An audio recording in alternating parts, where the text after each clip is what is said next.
I think we'll start. Good morning. My name is Desmond Lochman, and it's my pleasure to welcome you to yet another Brexit event. I'm sure this isn't going to be the last of the Brexit events we host here. I'd especially like to welcome Ambassador Lambrinidis from, who's the European Union's ambassador to the United States, and Ambassador Mulhall, Ireland's ambassador to Washington. And I'm very much looking forward to hearing their perspective from a European point of view on this Brexit issue. I'm also very much looking forward to hearing Amanda Sloat's latest perspective on Brexit, especially since she has been so insightful and helpful in allowing us to get a deeper understanding of the Brexit process in the previous AI Brexit events in which she has participated. As background to our discussion this morning, I thought it might be worth mentioning a few of the more important Brexit developments since our last event in October. The main development, of course, is that on December the 12th, Boris Johnson's Conservative Party won a decisive victory in the general election on a Get Brexit Done platform. It did so in large measure because of the disarray in which the opposition found itself, and particularly the Labour Party. This makes it very likely that Boris Johnson will have a full 5-year term in office. It has also made it possible for Mr. Johnson to finally get the Brexit withdrawal deal approved by Parliament, which means that the United Kingdom will certainly leave the European Union in 3 days' time. It might be worth mentioning, though, that while Mr. Johnson did enjoy a decisive victory in that election, the country remained deeply divided on the Brexit issue. In particular, it bears highlighting that the Scottish National Party, which is very much in favour of Scotland remaining in Europe, won the overwhelming majority of parliamentary seats on offer in Scotland.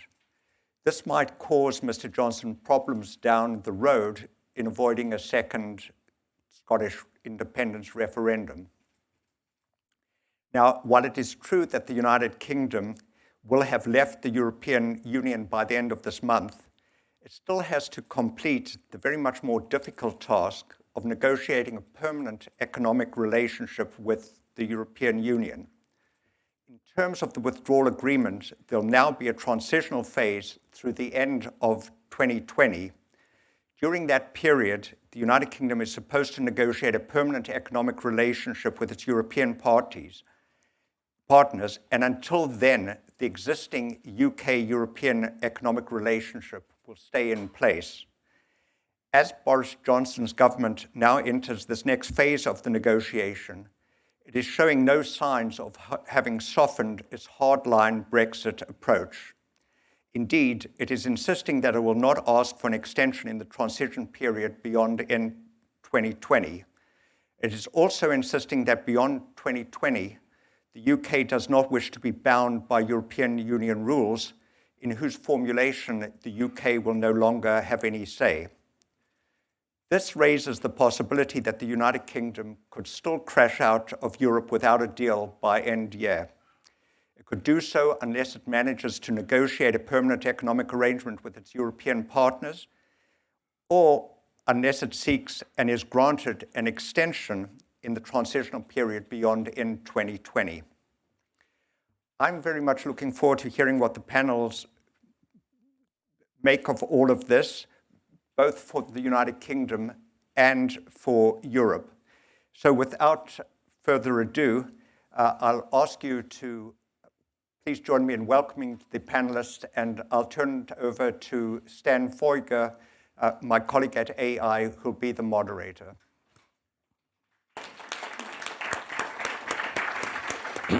Thank you, Desmond. I will indeed be moderating. What we're going to do today is first we'll listen to our esteemed panelists' opening remarks and their views on the Brexit situation as a whole. We'll then have a conversation amongst ourselves before we open it up to the audience. And with that, I think we can get started with Ambassador Lambrinidis. Please tell us what's going to happen. Yeah. I thought that's why Amanda is here. Let me start by thanking Desmond and Stan not only for organizing this event today, but numerous other such events in the past months whenever we thought Brexit would happen. And now it is. So thank you for constantly bringing some wisdom to Washington about this process. And let me also thank my dear friend and colleague Dan and Amanda as well for enlightening this debate all these months and years, frankly. Now, a couple of words on the process. I think that Desmond said a lot. The ratification of the withdrawal agreement between the EU and the UK is being completed. It's not there yet. The signing happened last week from both sides. The European Parliament is foreseen to approve the agreement tomorrow, which then will be ratified by the UK and concluded by the EU, and it will enter into force on the 1st of February. So the question then is what happens next? First thing that happens is the UK ceases to be a member of the European Union beginning on February 1st, 2020. This is not as dramatic as it could have been had there not been an approval of the withdrawal agreement by the UK Parliament, and we haven't reached the point that we are now.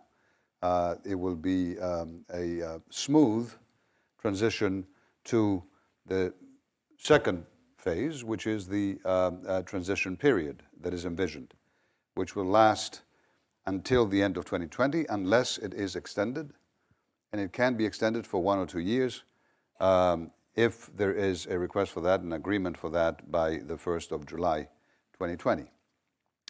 It's interesting to look at those dates because indeed they highlight the tightness of the schedule. The European Union will adopt negotiating mandates in order to engage in the discussions with the UK about the future relationship. And those mandates will be expected to be adopted in February, by the end of February.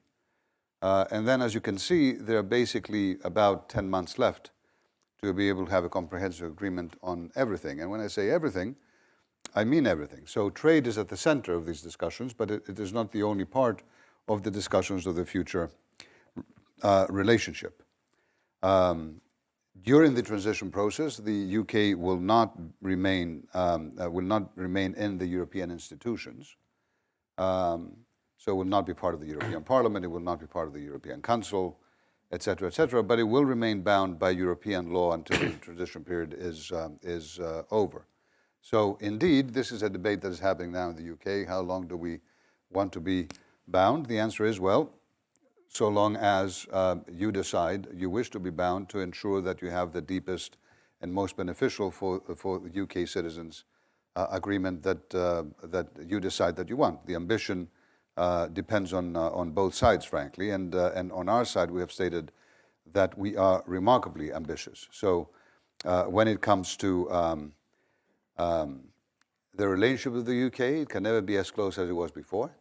By definition, if you cannot have free movement of people, you cannot have free movement of capital, services, and goods. These are the 4 pillars of the European Union. And I think, but we hope in every aspect of trade to be able to eventually, if the UK has that ambition as well, to be able to reach a zero tariffs, zero quotas, zero dumping agreement with the UK. That means in practice that the UK, which is today at a level of full convergence with EU regulations and standards, would decide to stay at that full convergence. If it decides to diverge, however, then it will be pulling away from the European legal framework. And of course, the more far away it pulls, the more difficult it will be to trade freely with the biggest common market in the world.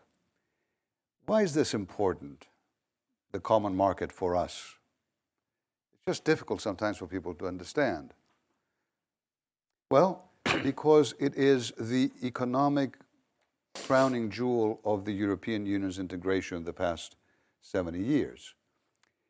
Many people in this town think of the EU as a bureaucratic, regulatory, big, faceless machine. It is the exact opposite. It is the biggest deregulation experiment in the world. We took the laws and regulations of 28 independent countries and we trashed them. And in their place, we put one common set of laws and regulations that have allowed us to be able to move and to trade with each other, 28 countries, without a single impediment on any particular border. That is a remarkable deregulation achievement. But in order to get there, many sacrifices had to be made. So every one of our 28 member states had to change a remarkable amount of their own laws, of their own habits, of their own desires, to be able to ensure this harmonized field that allows also to American companies today to be able to set up shop in any corner of the EU that they want to, and to be able to trade freely then with any one of the 500 million of the most prosperous consumers in the world, which is what the single market is. So single market, common market, it sounds like again, like bureaucratic speak. It's not. It's existential. It's fundamental. It is what makes Europe so indispensable for our own citizens, for their prosperity and security, and also, frankly, for U.S. companies as well, doing business around the world. So in that sense, you understand why it is important for these negotiations to ensure that the common market is protected. And it's also, but again, it is entirely a decision of the UK, how close or how far it wants to be. And let me just close by saying, this is going to be a very sad day, frankly, for all of us, including me personally, for reasons that are not important to expand. But I can assure you that virtually every one of our citizens in the European Union has personal reasons and interactions, or political understandings, or historical memories to understand the remarkable importance that it has for us, for our souls, forget our interests, that the UK has decided to leave. But it is leaving, and as it is leaving, interestingly, the European Union is becoming more divided, more united, not less. The UK, it's a discussion to have. I mean, you mentioned issues, it's not for me to comment, Scotland, etc. But if you look at the European Union and the opinion polls in virtually every country, including countries you might hear once in a while as being Eurosceptic or not liking the EU that much, etc., you will see that support for the EU in the past 3 years has skyrocketed. And you saw that as well in the last European elections in just last May. So we have a lot of work ahead of us as Europeans. We have set the environment and a green transition as our new growth strategy. It's going to be a multi-trillion-dollar exercise in the next years that will transform us and transform the world in a remarkably positive economic way, and also we hope support and save the planet, which is in real danger. There we share interests with the UK. Security, it hasn't gone away. Terrorism hasn't gone away. It has hit the UK itself, has hit the other countries of the EU. We will need to work together with the UK on those things. So I'm optimistic.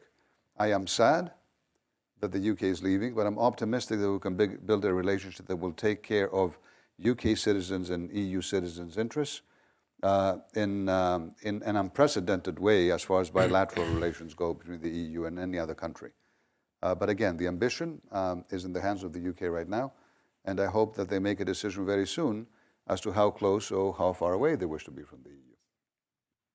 Thank you very much, Ambassador Mulhall. I understand the European Union is entirely unified, and so there's no space between what Ambassador Lambrinidis just said and what you will say.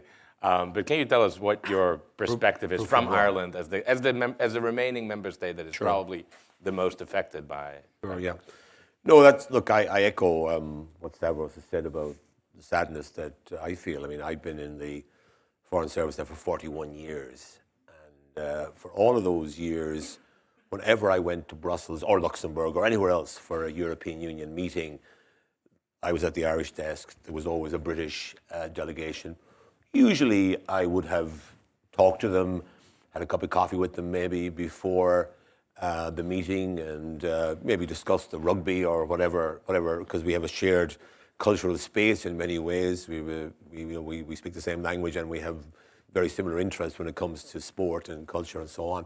We have our own distinctive Irish culture, Irish sporting culture and musical sort of, but we share an interest in many things that are popular in Britain. So it is a bit of a wrench for people like myself to find that when I go now to our heads of mission meetings, because Britain is still a member of the EU, Stavros has kept the British flag and a seat for the British delegation, but they haven't been attending for the last few months. And that, to my mind, look, I spent 4 years in London. I was ambassador in London during the whole Brexit process and the aftermath of the referendum. My daughter lives in Scotland. She's married there to a Scot. I have recently three, was two, grandchildren born in Scotland who will probably live most of their lives in Scotland. I have a son. My son lives in London. So I've very close connections, with the UK. So I find it hard to see any good coming out of, the Brexit process. I mean, look at what it's done. It's divided Britain. Desmond was quite right. If you count up the votes cast in favour of the Conservatives and the Brexit Party, and then you count up the votes cast in favour of the Labour Party, the Lib Dems, the Greens, and the Scottish National Party, it's about 52% for parties that were in favour of a second referendum and remaining in the European Union, and 48% in favour of those who want to leave. Now, Britain is leaving, and the electoral system is such that the Conservative Party has a majority, has a mandate for leaving, and it will be leaving in the coming days. But it seems to me, at least, that this breach between the UK and the European Union is flying in the face of geographical realities. I mean, the theory is that the UK can somehow make up for the loss of trading opportunities with its nearest neighbours by having trading relations with countries that are much further distant from the United Kingdom. And that just doesn't make much sense. And I'll give you an example of why that is the case. Ireland has a population of 5 million. And we are the UK's 4th or 5th largest export market. When I was in Britain, at least, it's probably changed since then, but they exported more to Ireland than they did to China and India combined, right? So that tells you something about the power of geography. And the tragedy of Brexit is that these negotiations taking place may result not in an expansion of trade between the UK and the European Union, but a reduction of trade, because it may not be possible to have quite the same free flow of trade in goods and services between the UK and the EU that we have today. And therefore, you would have an agreement that instead of having the normal aim of agreements, which is to expand trade through agreement on reducing tariffs and barriers, this may well end up having the opposite effect, which of course is a serious problem for Ireland, because of all the European countries, we probably have the most intensive economic relationship with the UK. It's also, I keep mentioning to people here in the United States, it's bad for the United States, because two of the United States' big trading partners are the European Union, the 27 countries that will remain after the UK leaves, and the UK. Now, you can argue the case about the economic impact of Brexit. And you can say, well, it'll be manageable. There'll be a reduction in trade and economic activity between the UK and the European Union, but it won't be catastrophic. Or there are others who argue that it actually could be very, very serious and could even be catastrophic if, for example, Britain leaves without a free trade agreement and goes on to WTO arrangements at the end of this year. But either way, I've never met anybody in Britain, sensible person, who argued that actually the economy would grow and there would be extra economic activity in Britain and the European Union because of Brexit. And if you therefore move across the Atlantic, if the economies of the EU and the UK were to shrink, then clearly that would have a negative effect on the US economy. So I think that those who maybe have an enthusiasm for Brexit on this side of the Atlantic ought to realize that economically it's not going to have any benefit for the United States, quite the opposite.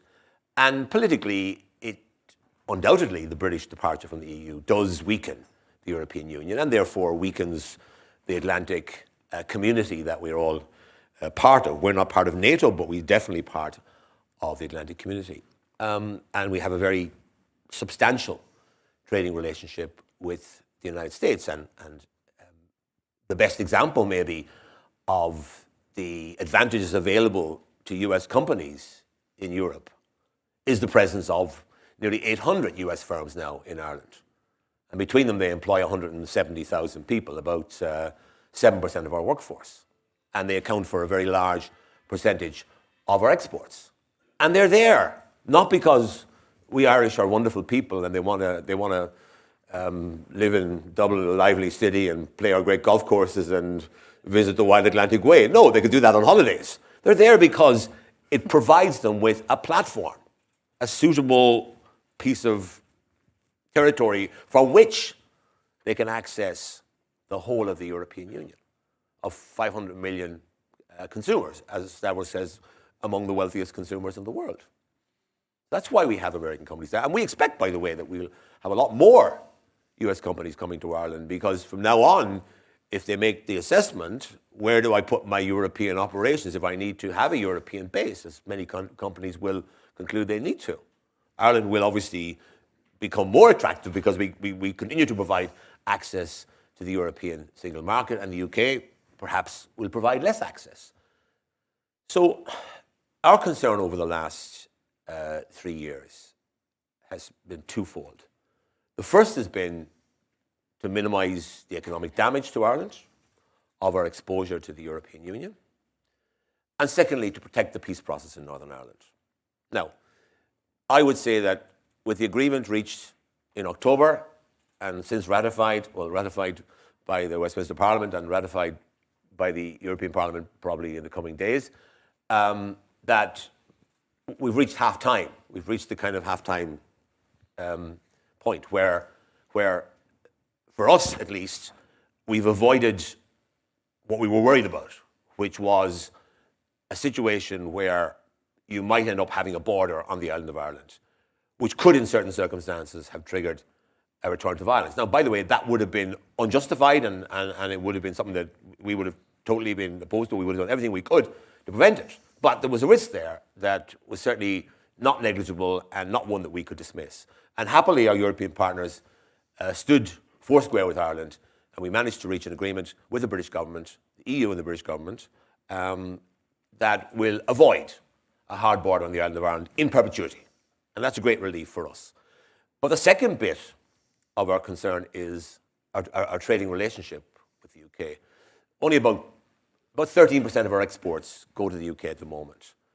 But if you look at Irish-owned companies, particularly food companies and so on, about 40% of their exports, of everything they export, goes to the UK. So in certain sectors of our economy, we're still heavily dependent on the UK market. Typically, Irish food producers produce large quantities of food for the large retail companies in Britain, and if that trade was to be disrupted because of having to resort to WTO rules, that would obviously be damaging for us. So we very much hope that we can reach, that the EU and the UK can reach the kind of agreement that Stavros referred to, which would be an agreement that would provide for continued free flow of trade, tariff-free, quota-free, between the EU and the UK. But we also take the view that this can only be done on a level playing field. You know, you can't have a situation whereby Britain has access to the single market, all the advantages of membership of the EU, and yet refuses to abide by any of the rules and chooses to diverge from European rules. And as it sees fit. That won't work. So it is going to be a tense negotiation. And by the way, it will have implications for Northern Ireland, incidentally, because the further Britain drifts away from the EU in terms of regulation and tariffs, the bigger the problem is for trade that goes between the UK, between Britain and Northern Ireland. Under the withdrawal agreement, there will have to be some arrangements yet to be worked out, put in place to check that trade and to ensure that it doesn't undermine the single market. If there's free trade, tariff-free movement of goods between Britain and the EU, then that won't be a problem. But if there are barriers put in place, if we do have to diverge significantly, we see a divergence between the UK and the European Union, then that set of arrangements on the Irish Sea will become more problematic because the checks that would have to be made would become more rigorous. The hope would be that those checks can be minimized in order to avoid any friction. And obviously, if you have checks on the Irish Sea that are more significant, then you potentially create political resistance on the part of the unionist parties who might see this as in some way separating the UK from Northern Ireland from the rest of the UK. So just as a final summary point, we're staying in the European Union because we have discovered over the past 45 years that EU membership is very good from an Irish point of view. We joined in 1973. We were way behind the rest of the European Union in terms of our economic development. Today, we're a far more prosperous and successful, outward-looking and tolerant country, by the way. We've changed many of our laws, which were very conservatively aligned, are now far more open and progressive in their orientation. This is backed by extraordinary figures. I mean, 93% of the Irish public favours EU membership. Something in the 80s, Irish people say they're happy to be seen as European citizens as well as Irish citizens. So the support for EU membership has gone up because of Brexit, because people have seen the turmoil that trying to change or trying to leave the European Union has created in Britain, and the complications it's created for Northern Ireland, and it has encouraged Irish people to double down on their commitment to European Union membership. Thank you. Thank you very much. Before we turn to Amanda, shall we all turn off our phone sounds and various things? I was hoping I wouldn't have to say that anymore. That 25 years in, you'd think people would learn, but turns out they do not. Amanda, Ambassador Lambrinidis just told us that you are here to tell us what's going to happen next. Hey, over to you. Well, I think I can safely predict that the UK is going to leave the EU on Friday. Desmond and I were joking. This is the third one of these panels that I've done with Desmond, which I've appreciated. And we have talked before every one and tried to game out the timing. And it's always been at a moment where we thought something was going to happen. And then we found ourselves on the panel and nothing actually happened. But I think you finally nailed the timing. And we are here, and the UK is going to leave on Friday. That said, I think there will be scope for us to have plenty more of these events in the future, because contrary to what Boris Johnson campaigned on, which was this idea of getting Brexit done, I would argue that we actually are only at the end of the beginning of Brexit. And in some ways, the wrangling that we have seen over the last couple of years has been the easy part. Essentially, all that we have done is finalize the divorce arrangement. And as both of the ambassadors laid out, we now need to have conversations on what the future relationship is going to look like. Boris Johnson, I think, clearly hopes that he can turn domestic attention to focusing on domestic issues. He ran a campaign focused on services, transportation, policing, education, very bread and butter things. On Friday, he is going to be taking his cabinet up to the north of England, which historically flipped in the December elections from Labour strongholds since the post-war period to supporting the Conservatives again to start talking about some of these domestic issues. And there's a story going around that he has supposedly banned British officials from using the word Brexit going forward. So in his mind, he is hoping to very much turn the page. Brexit is done. We can now get on with the business of creating a global Britain and creating this great post-Brexit future. I suspect that the reality of that is going to be much more complicated, and I assume Desmond will bring us back at various points in the year to look at how that's going. As the ambassadors laid out, the top priority for the UK now is going to be sorting out its future relationship with the EU, but also starting to sort out its economic and its trading relations more generally. There's been a lot of discussion about the UK planning to start EU and UK trade negotiations simultaneously. British Chancellor Javid said on a Davos panel last week that the UK is going to prioritize its negotiations with the EU, which I think is quite sensible given the geography and the trading relations, and as Dan was saying, the need to identify how much divergence you have with the EU is going to affect what you are going to be doing with the US and others. U.S. Treasury Secretary Mnuchin seemed quite disappointed by this.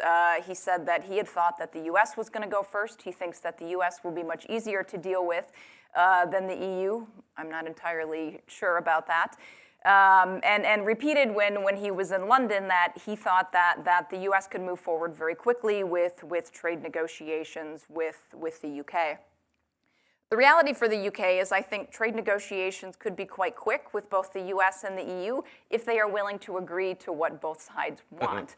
I think it's very clear on the EU side that both sides are interested in having zero tariff, zero quota, but the EU has been very clear that that's going to require a lot of restrictions in terms of having a level playing field, and there's going to be some requirements in terms of regulatory alignment there.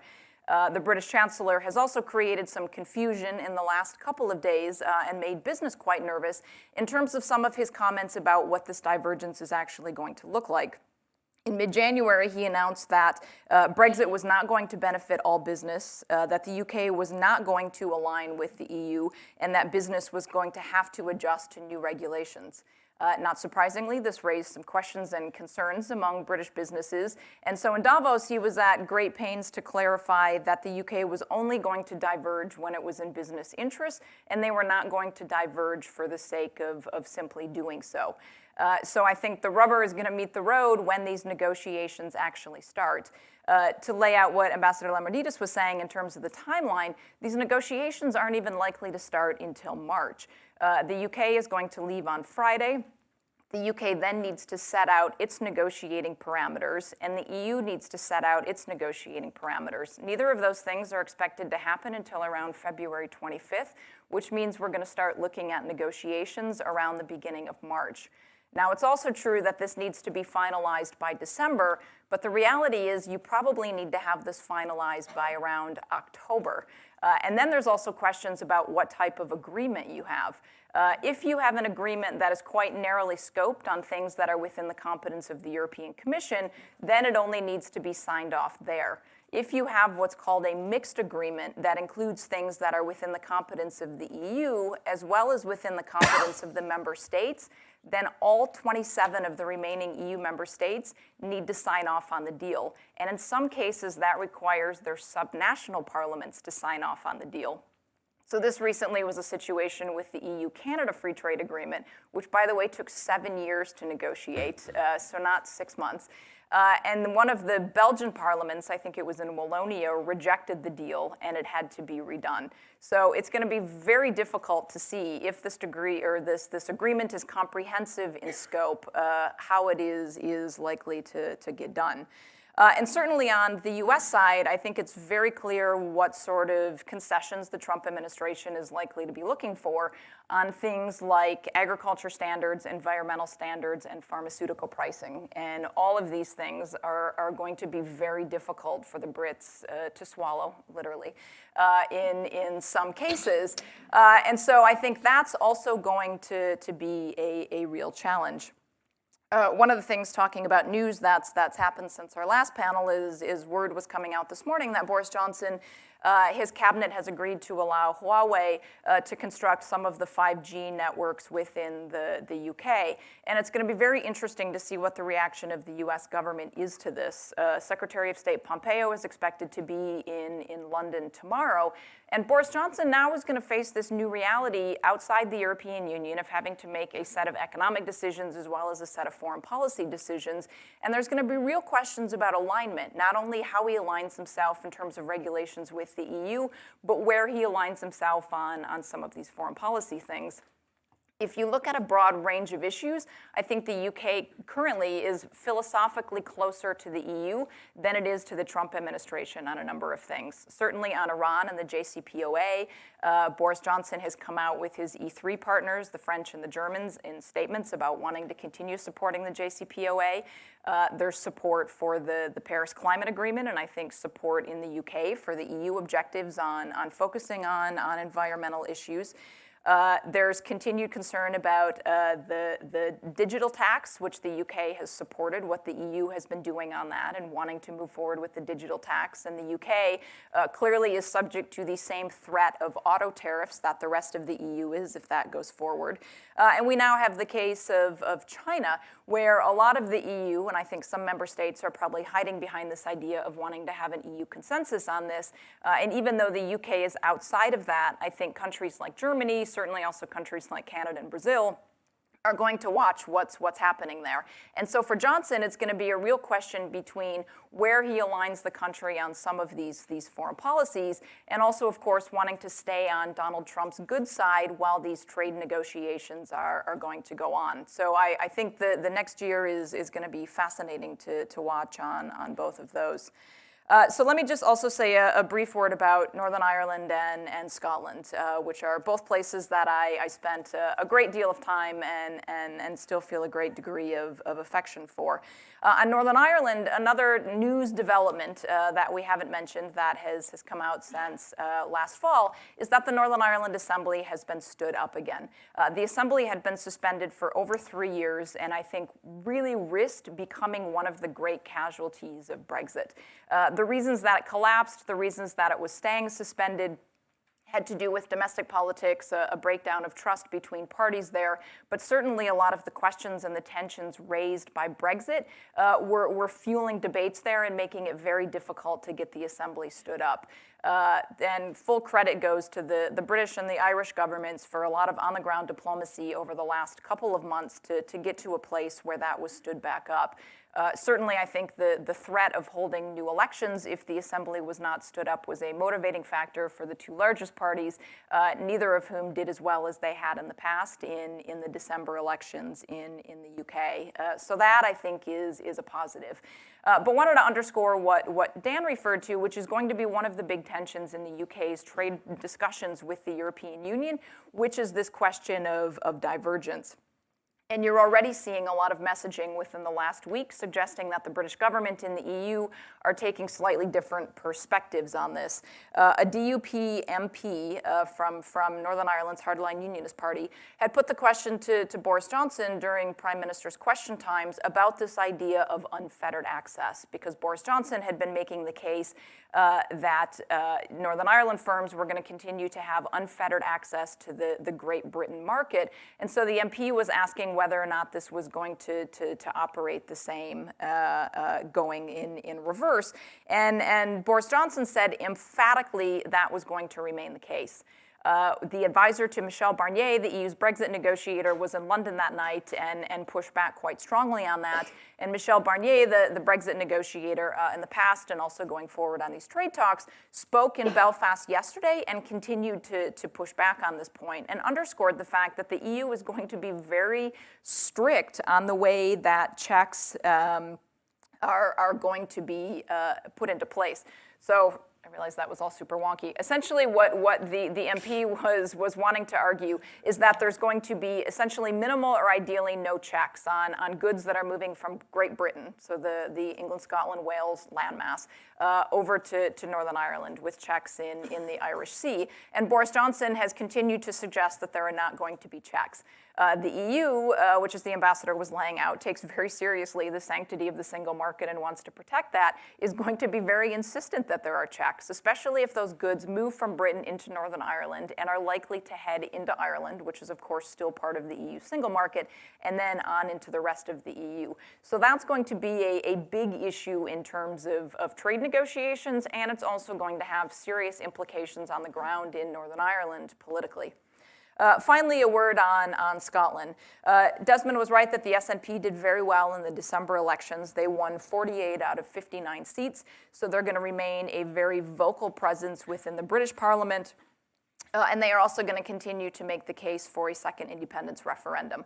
Nicola Sturgeon, Scotland's First Minister, put forward a request formally to Boris Johnson earlier this year asking for a second independence referendum. In the middle of January, Boris Johnson rebuffed that and said he was not going to support it.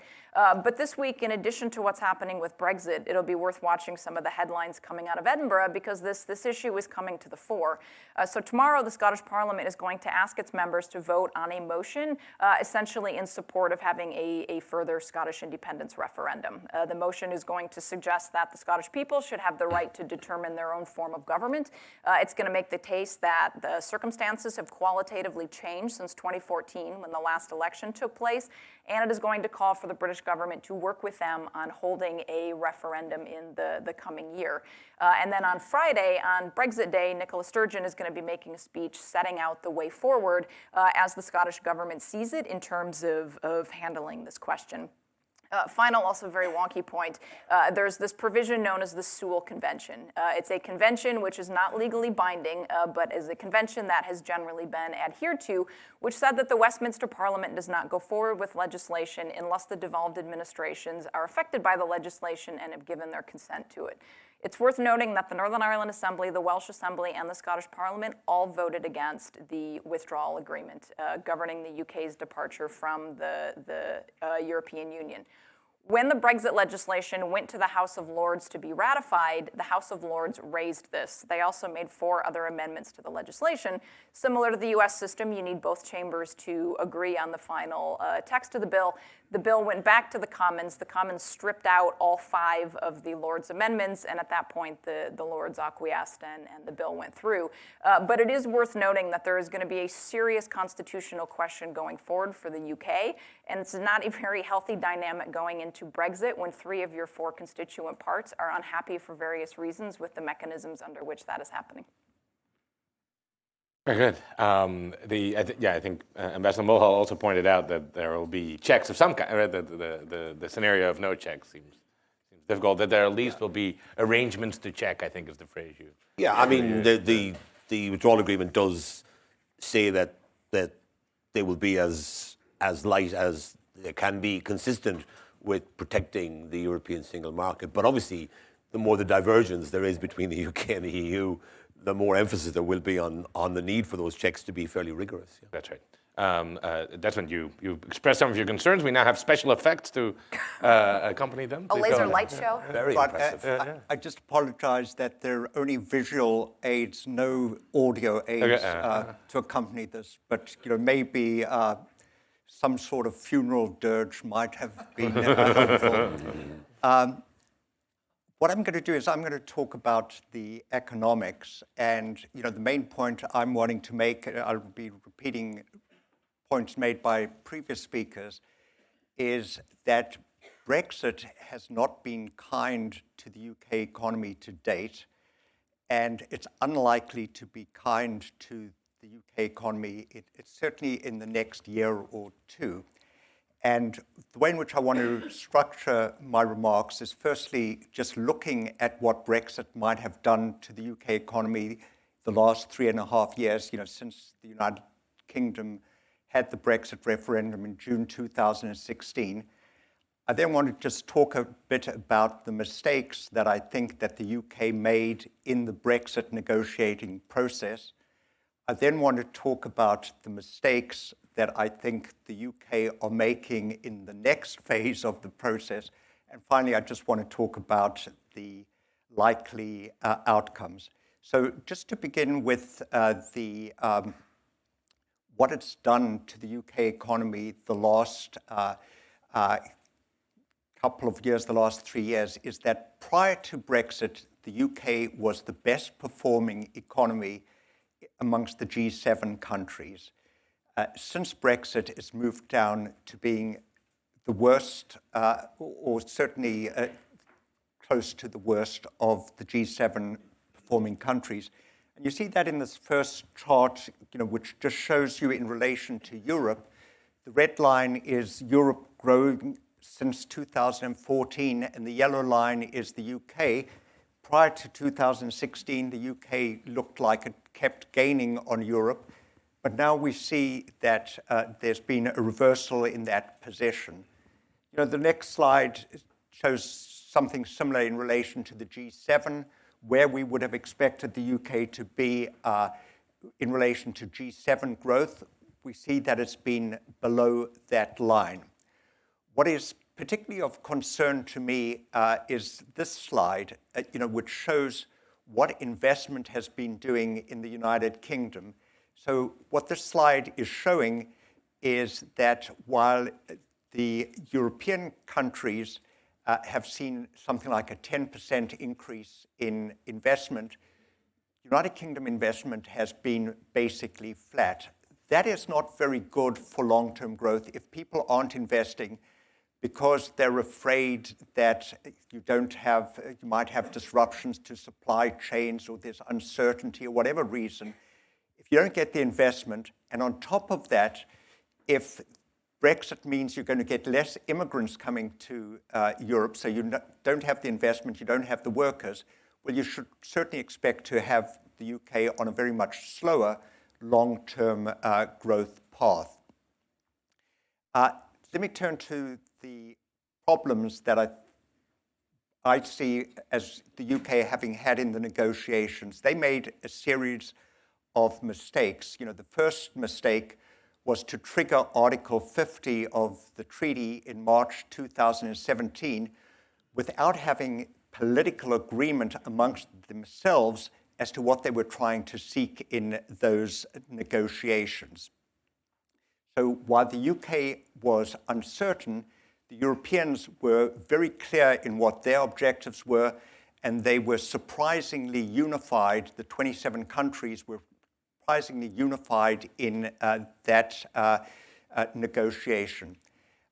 Matters got complicated later on, when Theresa May left the scene in something like June 2019, when Boris Johnson comes in. Boris Johnson then makes the statement that he'd rather die in a ditch than seek the extension of the deadline, beyond October the 30th. And what that did is it really put the UK in a very weak position.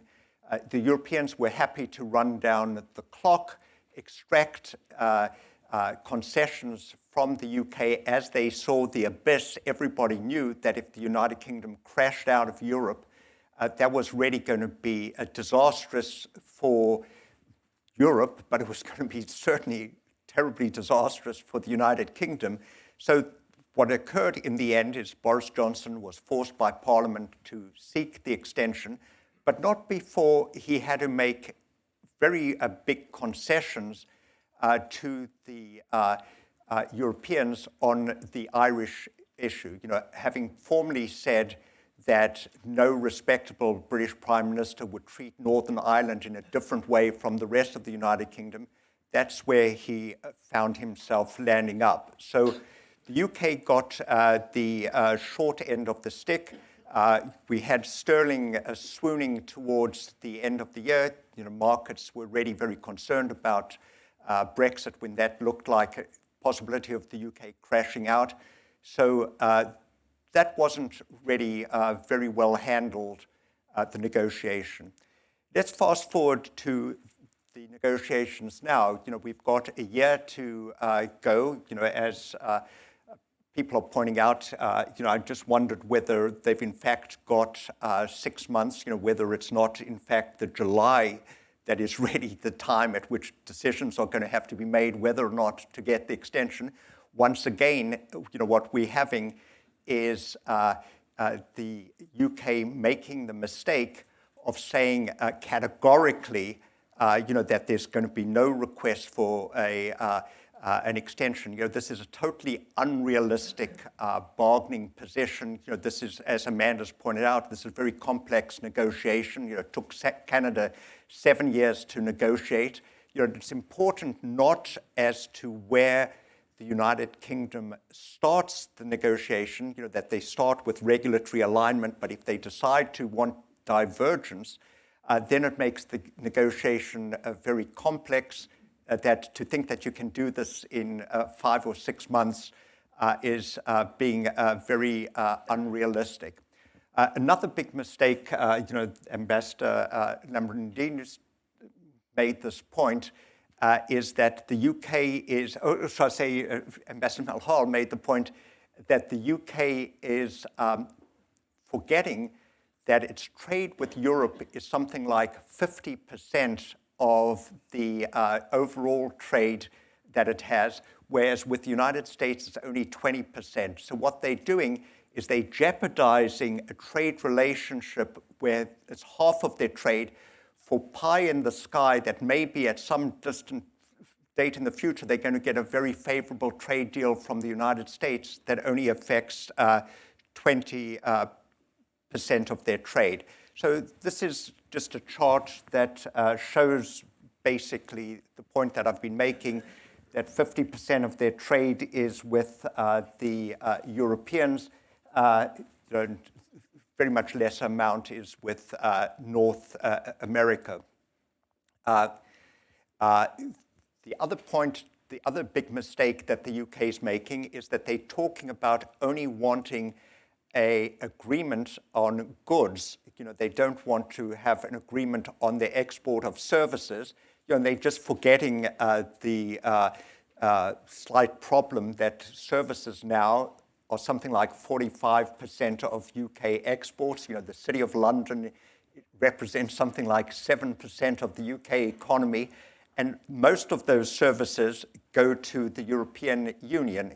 So how they're expecting to be treated, having different rules and not being aligned, that escapes me. So in short, I think this next phase of the negotiation is going to be difficult. We're still going to have the uncertainty. There's still going to be uncertainty as to whether, in fact, the United Kingdom crashes out. So I don't see investment being very good in the UK. So you'd expect to see the UK is currently on the cusp of a recession. I don't see that this is going to help them get their economy moving. Point that I'd want to emphasize is the excessive optimism that the United Kingdom has. They think that they've got a special relationship with the United States, therefore they're going to get a free trade agreement in a matter of months. They're just forgetting a few minor points, that generally free trade agreements take a number of years to negotiate. They're forgetting that Congress might have a say in whether or not to give the free trade agreement. They're forgetting the fact that there's an agricultural lobby, there's a pharmaceutical lobby, that Amanda's referred to. They might have to get used to eating chlorinated chicken. They might have problems with GMOs and the rest. So I don't see this as being a very quick negotiation. And the point I'd make is it just strikes me as being pure folly to jeopardize a trade relationship where you're sending 50% of your exports for something that's very uncertain on the remaining 20% that you might have from the United States. So I don't see the United Kingdom becoming the Singapore on the Thames anytime soon. Lastly, let me just mention a couple of different scenarios, that I think one would have to be foolhardy to try to predict, where in fact this is going to end up. But there are a variety of possibilities. The one, that if the UK, continues to insist that they want divergence, possibly they get a very stripped down deal with Europe, but then they're not going to really have proper access to the single market. The other point, that maybe that on an optimistic note, that Boris Johnson last year said that he wouldn't die, that he'd rather die in a ditch than ask for an extension. He managed to ask for an extension. So, maybe when we get to July, he manages to do a U-turn. The signals don't really look good, but I think that would be the most sensible thing, to occur, is for him to give a more reasonable period of time to get a decent deal. The worst case scenario is that the UK crashes out of Europe without a deal at the end of December, and that would really be a really very bad case. So this last chart, just indicates these are not my estimates; these are government official estimates in the UK. The first chart just says that if the UK leaves without a deal, over the next decade or so, that would cost them something like 9-10% of GDP. So the loss of GDP in the case of their crashing out is pretty great. Particularly if you couple it with their restrictions on immigration, and the other scenarios less so. That if they get an easier kind of Norway kind of deal, the losses would be very much less. So I'll conclude, just remind everybody that this isn't going to be the last Brexit seminar. That, as Amanda said, and as Churchill, who's one of Boris Johnson's heroes, might have said, we're not at the beginning of the end. We're only ready at the end of the beginning. And I would just add to all of that Boris Johnson will have nothing to offer Britain over the next year other than economic blood, sweat, and tears.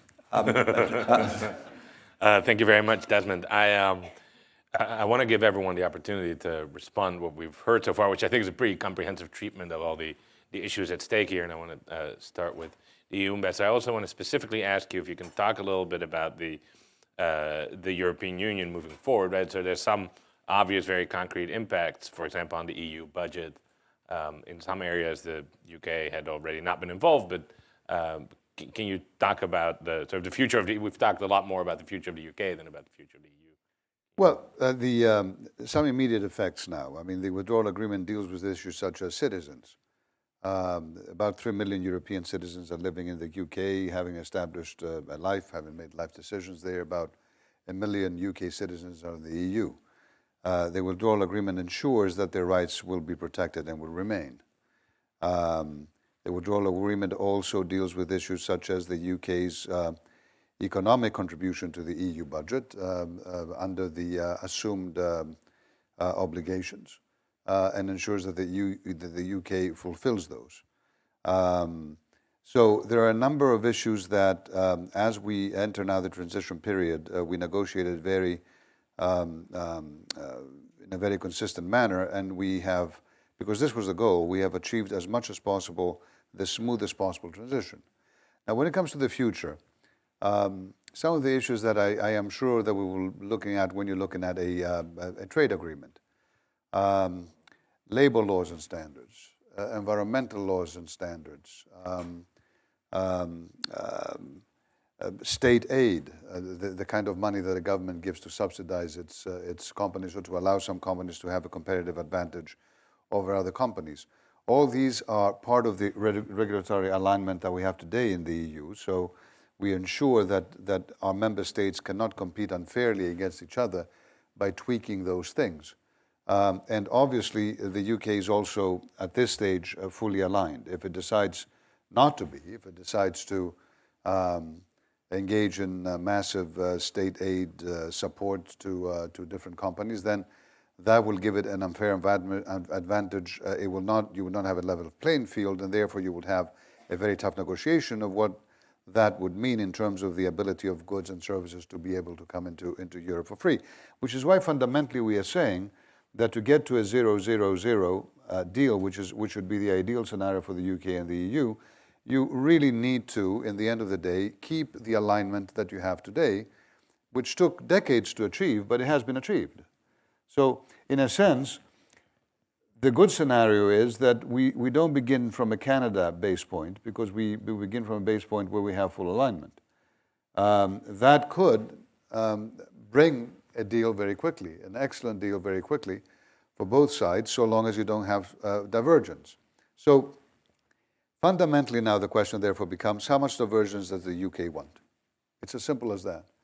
They will have to sit and discuss among themselves. They will have to look at the statistics, the economic statistics. They will have to look at, for all I know, other deals they want to do around the world, and what kind of sacrifices they want to make to their values and to their economic openness and to their food safety and other standards to get those deals. And eventually they will have to come and negotiate. It is absolutely true, however, that in the end of the day, it makes sense for the UK economy and public to focus on the EU, precisely because of all the figures and facts that Desmond showed. You cannot defy gravity. The UK geographically is right next to the EU. That's where it has been trading with most of its existence. It will continue to. I think that Dan's example of the 5 million people in Ireland attracting a huge part of UK investment is simple and devastating, and the fact that it reveals. What I can tell you is one thing. Before this deal happened, as we were negotiating the withdrawal agreement, and we had to renegotiate it, and of course the UK changed its government and all those things, we said that we will be working in an extreme spirit of collaboration and fairness towards the UK. We're not out there to get the UK. They have been and will be, we hope, our closest partners and allies on virtually every topic, and not just economic topic. And we worked day and night to make this happen as fast as we could. We didn't drag our feet. Maybe some people might claim that what happened in the UK was an effective foot dragging for a very long time, because they couldn't figure out politically what they wanted to do, and they voted, revoted, rejected, did this, that, the other. We didn't do that. We were extremely committed to ensure that we could have with our friends the closest relation possible. This will continue. The time limits are very tight. I think everyone can share the difficulty of having a deal done by the end of the year, and earlier than the end of the year, a deal that covers everything. We may need to prioritize if the UK, on different topics, if the UK insists on wanting to have something immediately while diverging, because as I said, the divergence are going to create many of the issues. But we are out there with Michel Barnier, with the UK task force, which is what we've set together in Europe to coordinate all the work of the Commission, the Council, in other words, the member states.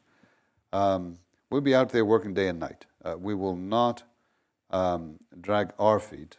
We want, for the EU's interest and our citizens, and for the UK's interest and its citizens, a very good deal very fast. And when you say there may be certain things we want to prioritize, what would those? Well, I suppose that negotiators would look at the issues that, if not resolved by December, would create the greatest disruption for the EU. I mean, that's what we're looking at mostly. And I would assume that in most cases also for the UK. So you would want to be able to deal with those. But frankly, we are not. Our hope is to be able to have a deal on everything, and to have an effective deal on everything as soon as we possibly can. If it is possible to have it by the end of the year, that would be great. If not, then both sides would have to look at what is in their best interest. Desmond, you. There are really quite a few points I'd like to make. One of the points I'd like to make, which would strengthen Ambassador Lambrinidis' point about Europe as having been a constructive place in terms of deregulation, is there's a French economist in the United States right now, Philippe Bon, who's just written a book, The Great Reversal. Basically what he's doing is he's comparing competitiveness in a number of industries in the United States with those in Europe. And what he's asking is, how come is it that in the United States we pay so much more for airline travel, for cell phones, for internet access than we do in Europe? And his answer is that Europe had very effective deregulation. They did stuff at the supranational level that they couldn't do at the national level, and they really got competition going. So you find in all of those industries, rather than having two providers dominating, you've got many providers, so you get competition. So, the notion that Europe is sclerotic and, the kind of image that we have in the United States is really challenged on that side. I would agree that in terms of if the UK were rational in its approach to the negotiation, it should be very smooth. They should do stuff that would be in their economic interest. But they haven't displayed that in the past 3.5 years. And now, they seem to have convinced themselves that you really need to have divergence, because otherwise you're not going to be able to negotiate all of these free trade deals with everybody else, and you're not going to be able to become the dynamic part of Europe. So I think that it might be a question of hope triumphing over experience, to think that the United Kingdom's going to come to the table now and do something that would be in its own interest and in that of Europe. They haven't displayed that yet. Very disappointing, in fact, because I thought when Boris Johnson won such a large majority that he would have been able to isolate his people on this economic research group and just ignore them, do something that was rational. But in fact, it looks to me as if he's pandering to them.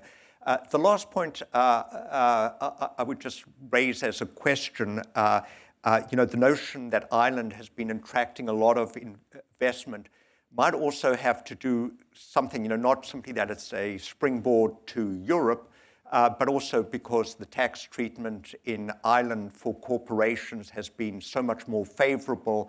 And I thought that that's still a sore point between Europe and the rest of, between Europe and Ireland, that Ireland is free riding the system or, really taking advantage of the tax code to get investment. But that I throw out as a question. Well, I'm afraid I'm afraid you won't be surprised to hear me objecting to that. Right.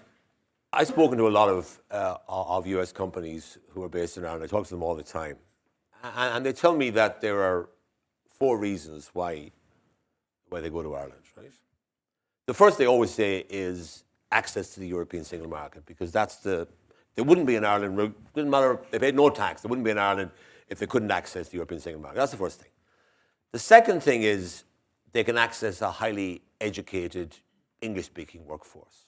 Right? But not only that, but they can also access a highly educated multilingual workforce drawn from the 27 member states of the European Union. I was in the Google offices in Dublin there recently. They employ 8,000 people. They told me they have 66 languages spoken there on their campus as native languages by people, that they need to have those linguistic skills in order to provide the services they provide for Europe and the Middle East.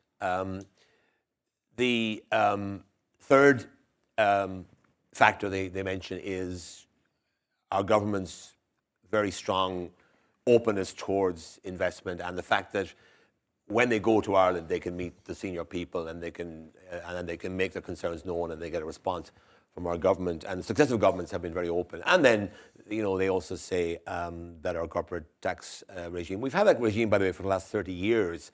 It's 12.5%. Actually, our effective tax rate and our nominal tax rate are more or less the same. In other countries, you see vast differences because there are sweetheart deals available. We don't do those deals. So American companies have simply found Ireland to be a conducive environment for the whole range of reasons. Tax is only one of them, and they tell me that it's not the major one. And of course, the tax incentive now for American companies for Ireland has been reduced because US tax rates have come down. And also, of course, from a US point of view, profits from Ireland and elsewhere in Europe are now repatriated to the US and become part of this economy's economic weight, which is a positive thing and something that I think is something that we welcome, even though some people would have thought that maybe the US tax reform might have been negative, might have been detrimental to Ireland. In fact, the flow of investment into Ireland has increased, if anything, over the last few years, mainly because companies are now looking at Ireland in the context of Brexit and seeing the advantages of investing in Ireland because it gives you a guaranteed place within the European Union and within the European single market. As a Dutch citizen, let me emphasize the Netherlands also not a tax haven at all. Something I wanted to ask if you could elaborate on a little bit. You talked earlier about your children who live in the UK. Yeah. The EU ambassador mentioned it briefly. Can you talk about what's going to happen to EU citizens who are in the UK, British citizens who are in Ireland? What do you think the end state is going to be of both for current residents and for future migrants? Well, there's a very distinctive situation for Irish citizens because we negotiated, we've had what they call a common travel area between Britain and Ireland, which has existed since we became independent, whereby Irish people can come and go in Britain and British people can come and go in Ireland. They can vote in elections. In fact, one of the ironies was that the Irish community in Britain were able to vote in the referendum on Brexit. And that's why I was able to take a public position and talk to those communities about the implications of Brexit for Ireland. So I didn't campaign, but I certainly was very publicly active, whereas other ambassadors felt constrained. I felt I could do that because the Irish community in Britain was able to vote in the elections. So they can vote in elections, they can access social security, they can access education, healthcare, and so on. And that will not change. And there's now been an agreement between the two countries to ensure that that continues. And so that to some extent also simplifies the situation in Northern Ireland. It does, of course, because clearly there's no... So basically, it's as if when Irish people go to Britain, they have all the rights, really, of British citizens. And likewise, when British citizens come to Ireland, they can vote in our elections and so forth. So that's a positive thing. And to be fair to the European Union, they didn't try to obstruct that. They recognized this was something that existed before the European Union was ever created. And even though it will mean Irish citizens having advantages that EU citizens don't have in Britain, the EU decided that this was something that they could live with, and we're very happy about that. So that's fine. The agreement, of course, I'm sure Stavros can talk more fully about it, but my understanding is that the agreement does give existing people who currently live in the UK from European Union countries the right to stay there and so forth. Now, how that will work out in terms of the bureaucracy of it is another matter. And likewise, it gives the same rights to British citizens who are living in EU countries. So that means about 4 million people will have their status more or less confirmed and recognised into the future. What happens, of course, to people who are coming into Britain or going into the EU after the Brexit day, after next week or probably after the transition period ends, that's another matter. And one hears the British talking about, imposing restrictions. Now, as Desmond said, everyone that I've ever spoken to in Britain would argue that immigration is actually a positive and economic plus for Britain. So how they're going to, and I know, for example, there are a lot of Irish companies who are in the construction sector in Britain. Most of the companies tend to be owned by people who are either Irish-born or of Irish heritage and still very close to Ireland. And they tell me that in some cases 70% of their workers actually come from other parts of Europe, and therefore, there will be genuine shortages of staff. I remember going to a hotel in I think it was in Shoreditch in London, which is managed by an Irish manager, and I asked him how many British staff they had, and he said none. Oh no, he said no, we have the doorman. The doorman is British, but everyone else comes from all over Europe, And he said these people come and go, so they won't stay very long. They come for a few years, they improve their English, then they go back. And we need to be able to bring them in the future as well. How are we going to do that? So I think there's going to be major dilemmas, for Britain when it comes to immigration, and that's one of the many things they're going to have to figure out in this post-Brexit world. Yeah. So other areas of divergence, and Amanda, you talked about it. Can you talk a little bit about what? So in terms of just the domestic politics of the UK, leaving aside for a moment whatever future trade agreements they'll be able to strike, what are the areas in which you think Boris Johnson and his government really want to diverge? Because I've struggled to come up with more things than fisheries and state aid, really. What do you think are the pressing areas where they really want different domestic law from what current EU law prescribes? Because I just don't see that much, Like they bring up these silly examples about bananas, but those are not. Those have to be defined in trade agreements, no matter what. Do you have a good sense of what the agenda is beyond them just saying divergence? Okay, good. I can I'm glad. Very briefly. No. I mean, it's very unclear. I mean, and I think this is why the Chancellor's comments created some confusion, because on one hand, I think especially for the hardline Brexiteers, there's almost this knee-jerk desire to just diverge, and they're not going to dictate to us anymore. We're not going to be under the European Court of Justice rulings, and we can go off and do our own thing. And so I think there's the principle of wanting divergence and wanting to set their own regulations. But I think you're very right that it's unclear what it is that they want. I mean, so they're going to have to sit down, as someone was saying, and actually go through this list of regulations and identify areas where they're going to want to diverge.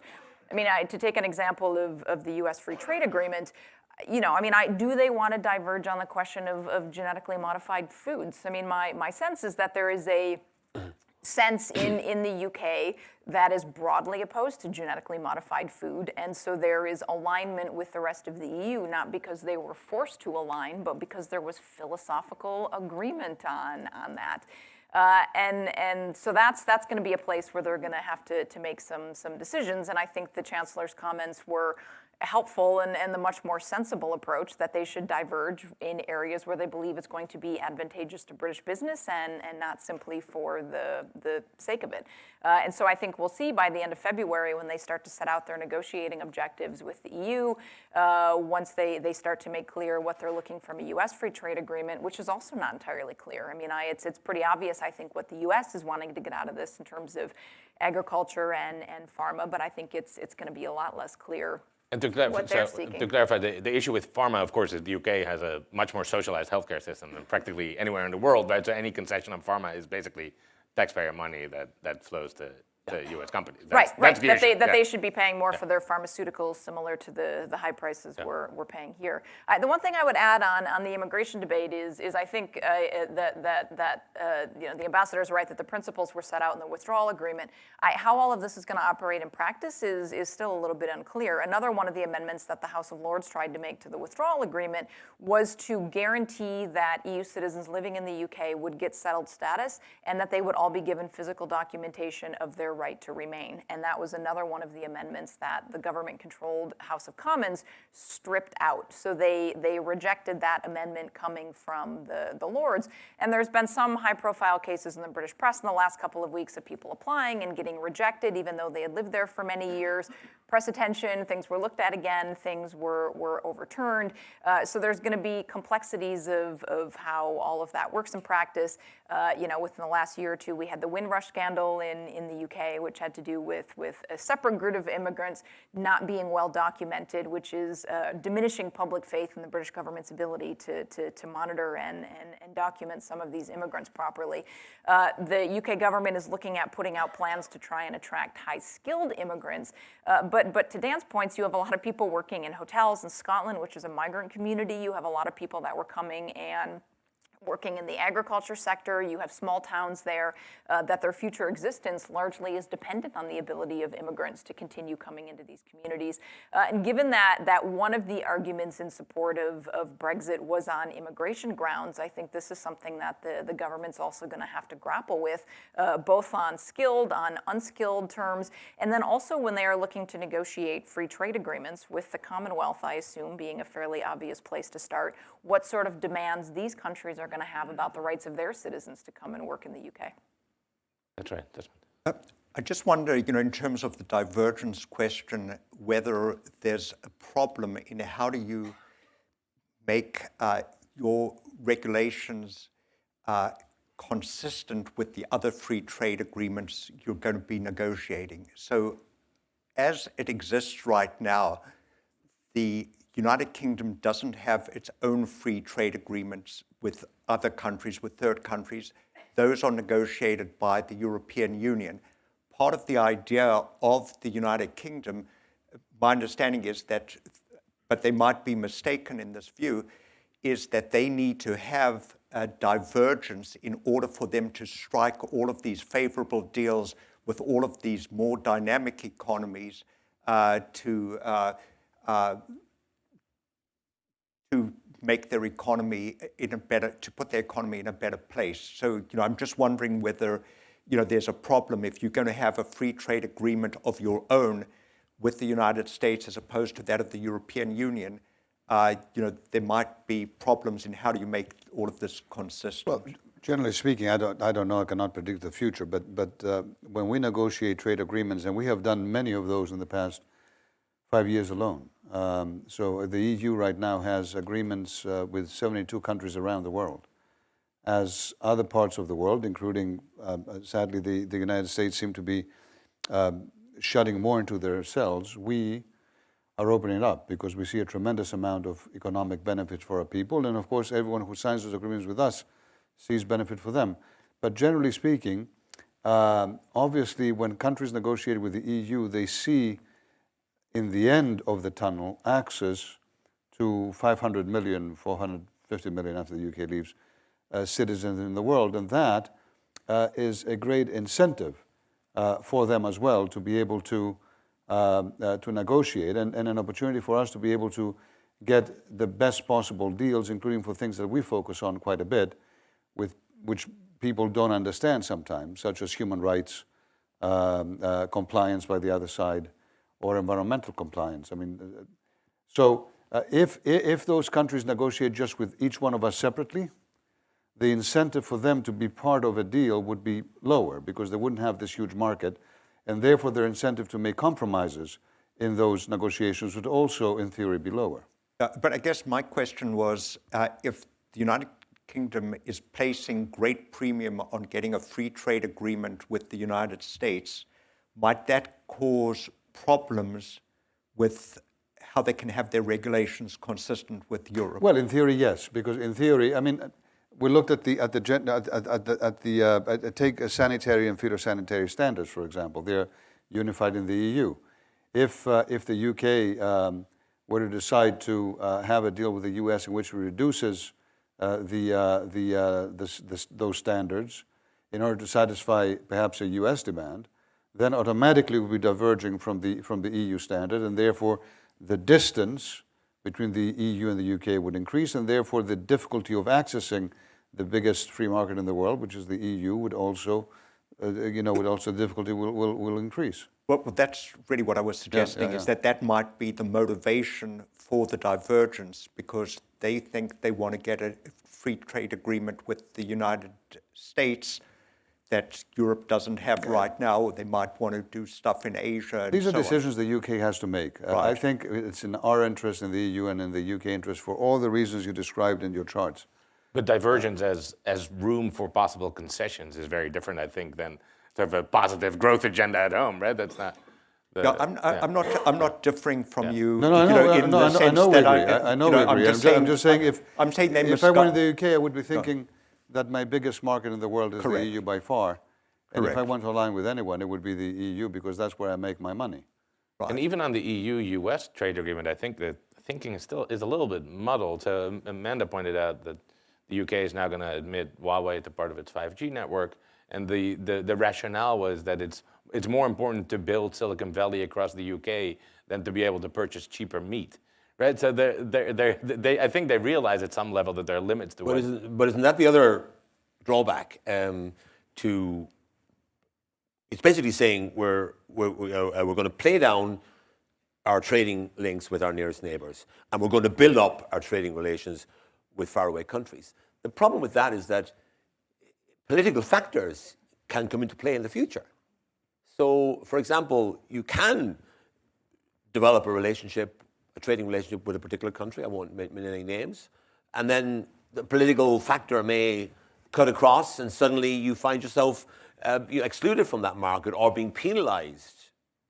And for example, Huawei is one example of that, but there are many others I can think of. Whereas if you're part of the single market, it doesn't matter if Germany suddenly takes a dislike to some aspect of your policy. You're guaranteed your rights as a trader within the European single market because you're a member of the union. So the political factor, that X factor that can always cut across trading relations for political reasons, doesn't apply in the European Union. And in fact, that's one of the great advantages of the EU over the years, is that it has removed those political tensions, because now there's an incentive for us to work together, because the prosperity that can bring and the peace that goes with it. Yeah, that's why I think Desmond is very right. That you look at the recent experiences of Mexico and a number of Central American countries, and if your takeaway is, it's going to be easy to sign a trade agreement with the US, I think that's... Well, this might be another indication that the UK doesn't adopt too rational process to their negotiation. They're putting great store on getting a free trade agreement with the United States, but then they have this incident over Hawaii, and now they're having the incident over the digital tax, that if you're really trying to get a trade agreement, just after the United States has threatened France with taxes on their imports of cheese and wine and so on, if they went ahead with the digital tax, you now get the United Kingdom saying, we want to have a digital tax by April, and we at the same time are wanting to negotiate a great free trade deal with you. It just doesn't make any sense to me. So this kind of gives me pause about how rational they are in their negotiations. But Desmond, isn't this the reality of it, that Brexit is driven by passions that have been stirred up in various ways, which are not economically rational? I mean, correct. I've never heard anybody really make a serious case to say that Brexit will bring economic advantage to anybody, and therefore it clearly is being driven, and it has, I would say, it has stirred up certain sort of xenophobic, dare I use that word, attitudes. I mean, that, I know people, Europeans, who no longer feel comfortable living in Britain because the atmosphere has somehow changed, because Brexit has kind of brought to the surface a certain kind of attitudes that frankly didn't really exist in Britain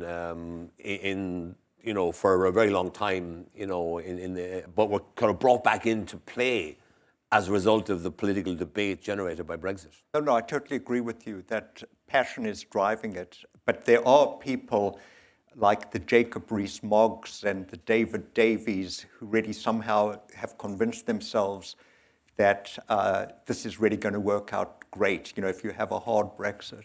Well, I mean, the whole of the economic research group. Jacob Rees-Mogg is driven by what I would call an extreme sort of phobia about any sort of dilution of sovereignty. I mean, my view is that I'm certain about this. Ireland is a fully sovereign, independent state that is a member of the European Union, and Jacob Rees-Mogg and people like him simply can't accept that notion. I mean, we have no problem with the fact that the European Parliament has a role in making European law.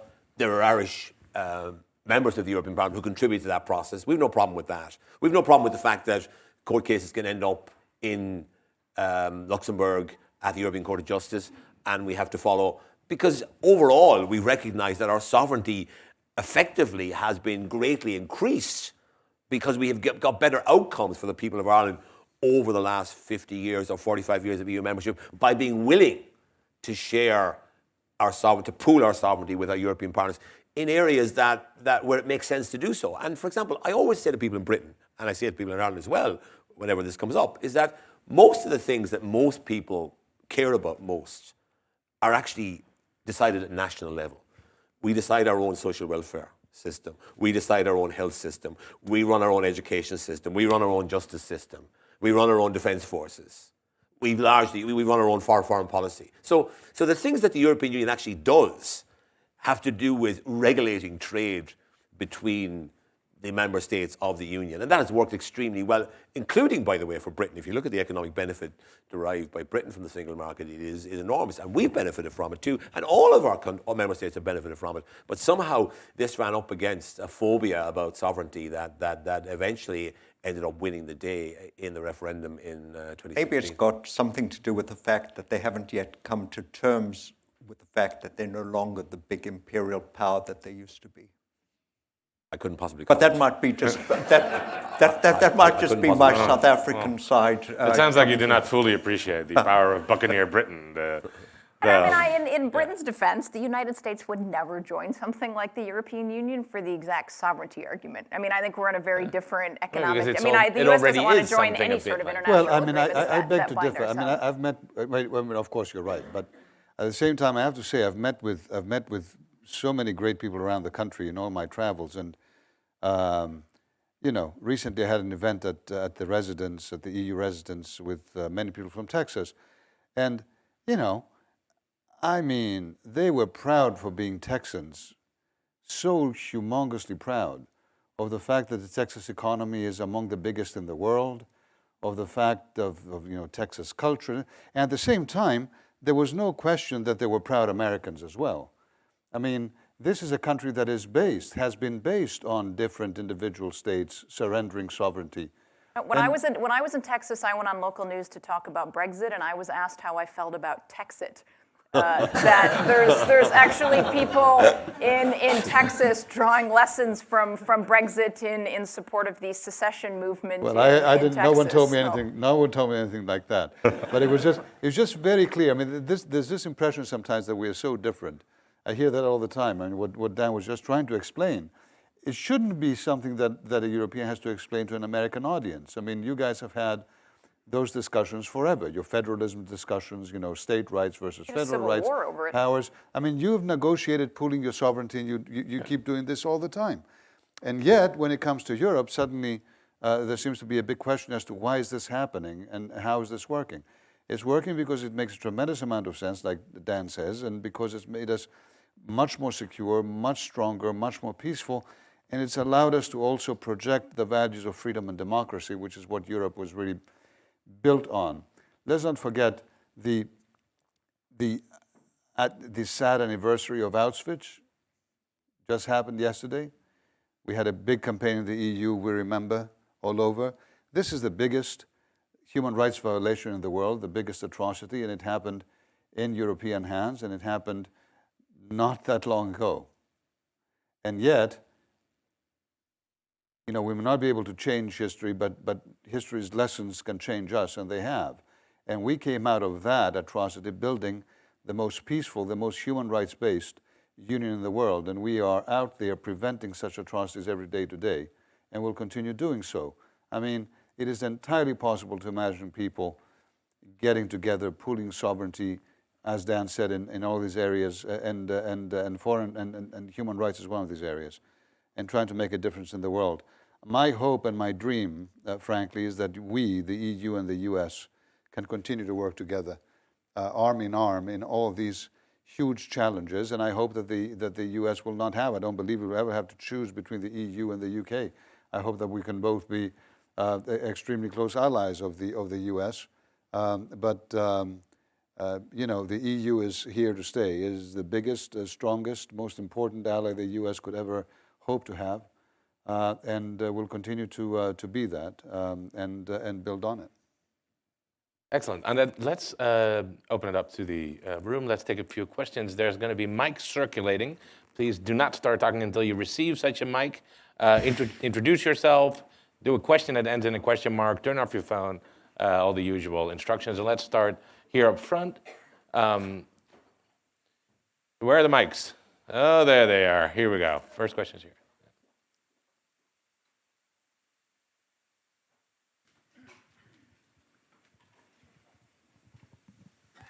Hi, Grade School, Justina Capital. I'd like to pick up on the last point the speaker has forcefully made.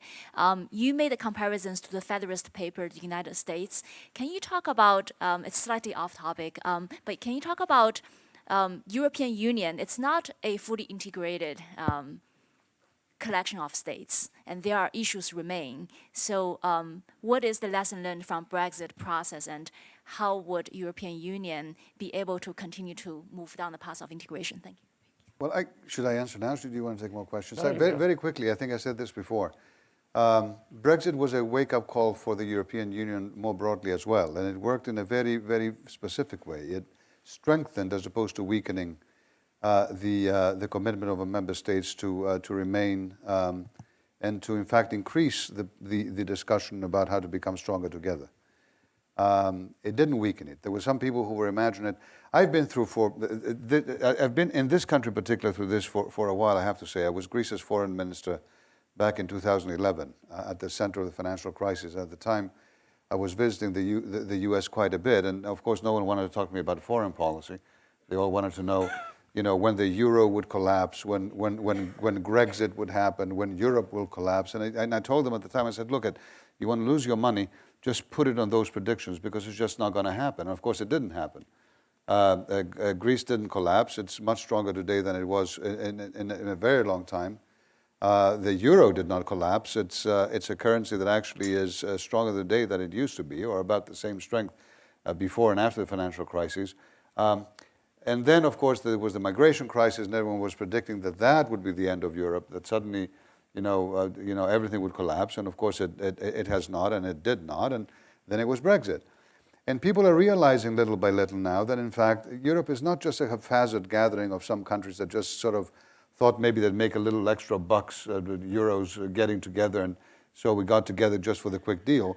It is a fundamental union of countries based on both economic interests and values, and the realization that in today's world, which is actually much more complicated than even when we all got together, with all these different other superpowers raising their heads, countries that do not respect virtually any of the values of freedom and democracy that we do, and that also apply economic policies that are deeply detrimental to the open free market economies that we support. In that world, being together is not a dumb thing to do. It is the only wise thing to do.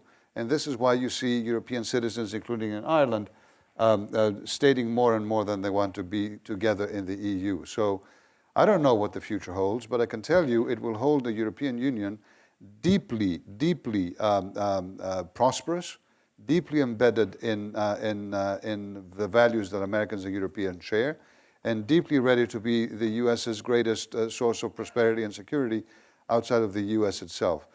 You know that right now about 60% of all U.S. investments go to the EU, foreign investment, that is.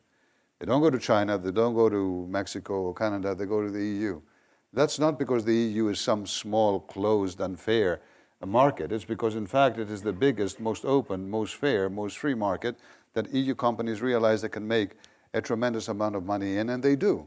And as Dan said, they return those profits back in the States, strengthening the U.S. economy. 70%, 70, of all foreign investment in this country comes from European Union companies. Creates about 8 million jobs. About 7 million jobs are created in Europe by U.S. investment. An amazingly strong, balanced relationship. And it only could happen because of a European Union that is united in this huge single market that has created such explosive prosperity that is allowing our companies as well to be major contributors to U.S. prosperity as well. This is the future. It is supremely bright, not without bumps, supremely bright and supremely promising. And I think both Dan and myself here and everyone else that you will see from the EU and member states are committed to making it happen with the United States. And, Brexit is a sad moment, but under no circumstances is it an existential crisis for the EU. I just add that there's actually 550 Irish companies now with investments in the United States. 10 years ago, it would have been half a dozen, a small number. Now, they're coming in all the time, 60, 70 companies a year coming in, partly because our economy has expanded so much that our companies now need to expand. They're less likely to want to expand in the UK because of Brexit. They're uncertain about what the scene is there, and therefore they're coming into the United States, and they now employ about 120,000 people in this country. So a small country like ours, 5 million people, only 1% of the total population of the EU has a substantial presence here in the United States in terms of our businesses. Very good. Let's go over here, red tie, and then to you. Please wait. No, and then. Thank you, Bert Ely, a banking consultant. This is a question primarily for the ambassador, Ms. Sloat, and that deals with the potential for unification of Northern Ireland and Republic of Ireland. Might what's going on now lead towards that, and how might a potential for unification be influenced by a Scottish vote to leave the UK? Okay, well, the situation in Northern Ireland is that under the Good Friday Agreement of 1998, which the United States played an important part in bringing about, there is provision for a referendum on Irish unity at some time, undefined time in the future, when the evidence is there in terms of opinion polls and so on, that there could be a majority in Northern Ireland in favour of a united Ireland. That is not affected by Brexit. That is an agreement that's 21 years old and will continue in place, and both governments are committed to it. The Brexit issue has stirred things up in Northern Ireland, undoubtedly, because a majority, about 55% of the electorate in Northern Ireland, voted to remain. So now that doesn't mean that all of those people would vote for a united Ireland in order to remain in the EU, but it certainly has raised the question of, could this be the time to have a referendum? And the view of our government is that this is not the time, that we need to deal with the challenges posed by Brexit, which are very substantial. Because as I said, even though we now have a guarantee that there'll be no border on the island of Ireland, there is going to be an issue about what happens on the Irish Sea, and how that plays politically will be very sensitive and need to be handled very, very carefully. So the view of our government is to throw in the issue of a united Ireland into that particular environment would be quite, it would not be helpful, and it would stir things up far more and would add to an already potentially difficult situation in terms of working out how these things will function in reality. So we don't see an immediate basis for a referendum on United Ireland. However, undoubtedly, attitudes in Northern Ireland have changed. The last election, the major feature of the election result was that the parties of the centre, the more moderate parties, all gained ground, and the two major parties, the Democratic Unionist Party and Sinn Féin, lost votes. And that suggests that there is now a middle ground in Northern Ireland of people who simply want to make the thing work properly. The main party there is the Alliance Party, which is a cross-community party.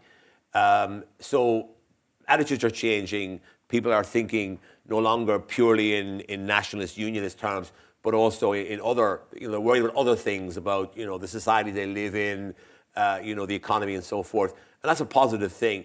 But what it means, but it doesn't mean that points towards an immediate referendum on the United Ireland. The other thing I think is that we all recognise that to have a referendum on the United Ireland, you would need to prepare the ground for that very carefully. One of the problems with Brexit is that the ground was not prepared, and people didn't really understand how complex the whole thing about leaving the EU was. It seemed like a very simple, straightforward thing, but it wasn't.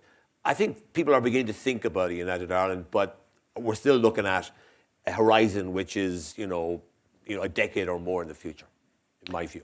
Let's go over here. Let's take two questions at once. Here, and then in the yellow in the back. I never after you about Scotland. Thank you very much for the tremendous panel. It was a bit of a bittersweet moment, because I thought, whilst Brexit might be coming to an end, it would also mean the end of these great talks.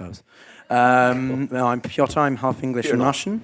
And to put my question in context, I just want to give a little bit of a background. But basically, I'm in DC because I think that the situation here benefits me more than being in the European Union. I effectively lost 2 job offers in Brussels and I can no longer work in the European Union as of Friday because of what is going to happen. And I just want to ask primarily Ambassador Lambrinidis, when I asked the French and German ambassadors last week about it, they gave me a bit of a hazy answer. But I just wanted to ask you, and it's open to everybody, what is the possibility, as Guy Vioden stuff mentioned, within a month after the referendum, the possibility of an associate citizenship? I know it's a very difficult thing to perhaps put into policy, but there are still, you know, everyone focuses on the 17.4 million who voted to leave, but there was 16.8 million British who voted to remain. And yeah, thank you. I don't have an immediate answer to that, I'm sorry. But I can tell you that I know many UK citizens who used the opportunity over the past couple of years to acquire another EU citizenship as well, when they could, and they could. There will not obviously be a stop of UK immigration to the EU or the other way around. It will depend on the arrangements that the two sides will put in place in terms of allowing that, including work. But the withdrawal agreement is in fact specific mostly for those who already are there, because that was the initial part of the discussion. I am pleased to see that even though that you are in this great country, you're still hoping that you will be able to eventually potentially be back in Europe, in the EU, and work and live there. There are many UK citizens in that predicament, and I'm sure that we will find a way, a reciprocal way, I hope, with the UK government to allow for those arrangements in the future.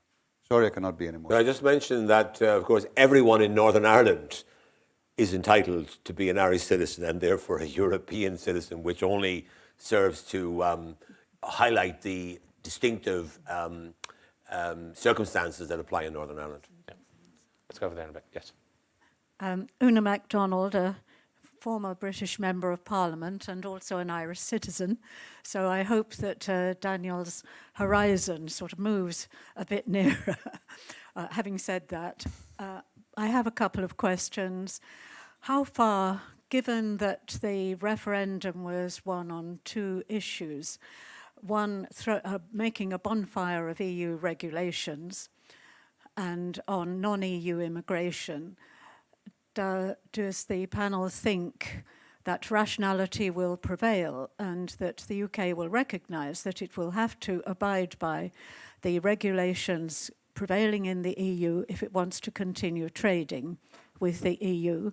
And then a second question, if I may, about Scotland. I know Nicola Sturgeon is pushing all the time for another referendum. Nevertheless, despite having won so many seats, her government is not at all popular. I see endless criticisms of the government in Scotland. And secondly, as it did with the last referendum, does she think that economic considerations will prevail, such as the Barnett formula, which enables a large amount of money per citizen per year to be paid from the rest of the UK to people in Scotland? They would lose that if Scotland became independent. Economic conditions prevailed last time. Would they again? Again, so I think we've discussed the regulatory alignment. Can I just say just one thing on this, but not based on the question, but based on your, and I also don't want to give the impression that it's all kumbaya in Europe and we all love each other all the time, because in fact I'm in very friendly competition with Dan on who has the most powerful diaspora in this country. with thanks to all of you for struggling with the name Lambrinidis and most of the time actually getting it right. I am from Greece, he is from Ireland, and I felt like the king of this country with my Greek community until I actually went around with Dan and met his.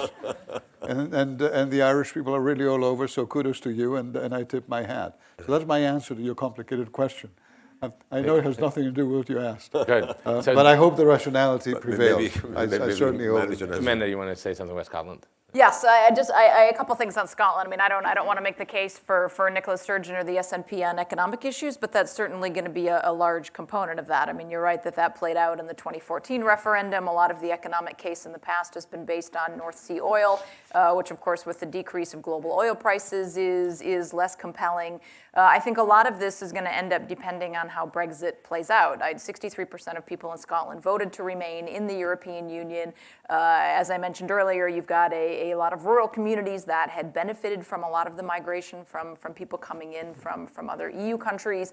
And so I think there's going to be a question about how the economics of Brexit end up affecting Scotland and how that plays out. I mean, there also would be questions about whether or not Scotland would continue to use the pound sterling as their currency going forward. If they, of course, manage to rejoin the European Union, they would likely be required to join the euro, which would, of course, then raise border implications between Scotland and England, the same way that you have border issues now between Northern Ireland and the Republic of Ireland, and they would be less existential between Scotland and England than they are in Ireland because of the political situation there, but certainly would raise its own complications.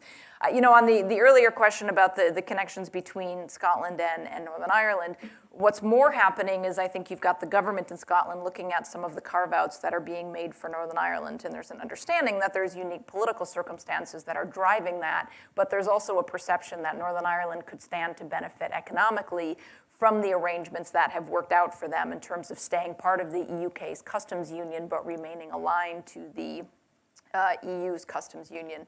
The last thing on Scotland is so far the polls have not shown majority support for independence. There was one that came out in September around the time of the Scottish National Party, which was getting up near 50%, which has been the highest, but it's stayed in the 45 to 49% range.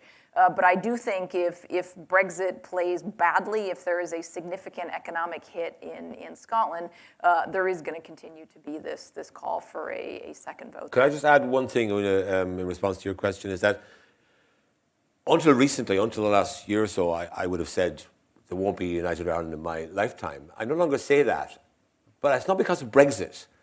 It's really because of how I've seen political attitudes change in various places, but including in Ireland, where who could have imagined that Ireland would have voted in 2015 62% to 38% in favour of marriage equality, I mean, these were things that would have been unthinkable 10 years before. So I've seen the transformation of attitudes in Ireland on these issues, not to do with Northern Ireland, but just on general political outlook. And I don't exclude that in Northern Ireland you could see also people beginning to think outside the box and beginning to think about things that wouldn't have been possible to think about 10, 15, 20 years ago. And there was a poll, this Lord Ashdown poll last fall in Northern Ireland that for the first time saw numbers upwards of 50% in support of unification.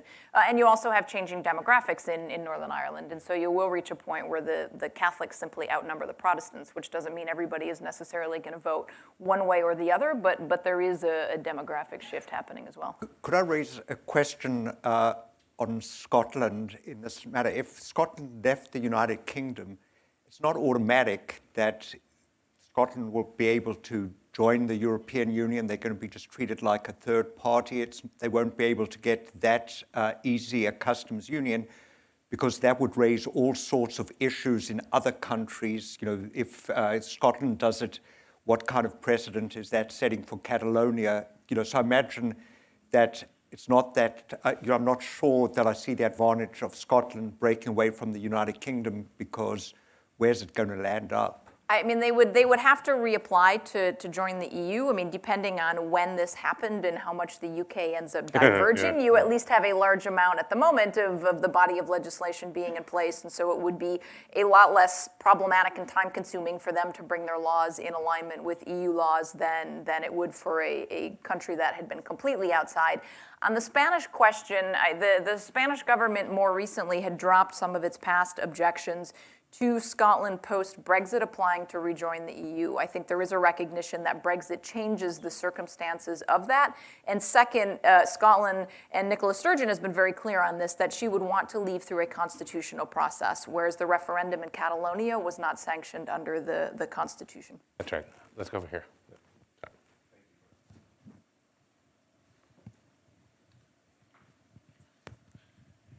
Thank you very much. And John Gizzi, White House correspondent and chief political correspondent for Newsmax.